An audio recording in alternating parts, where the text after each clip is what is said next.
یعنی اگر تم اللہ سے دعائیں نہ مانگو اور اس کی عبادت نہ کرو اور اپنی حاجات کے لیے اس کو مدد کے لیے نہ پکارو تو پھر تمہارا کوئی وزن بھی اللہ تعالیٰ کی نگاہ میں نہیں ہے جس کی وجہ سے وہ پرکاہ کے برابر بھی تمہاری پرواہ کرے۔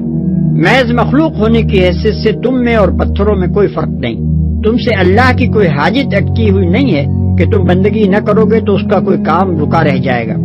اس کی نگاہ التفات کو جو چیز تمہاری طرف مائل کرتی ہے وہ تمہارا اس کی طرف ہاتھ پھیلانا اور اس سے دعائیں مانگنا ہی ہے۔ یہ کام نہ کرو گے تو کوڑے کرکٹ کی طرح پھینک دیے جاؤ۔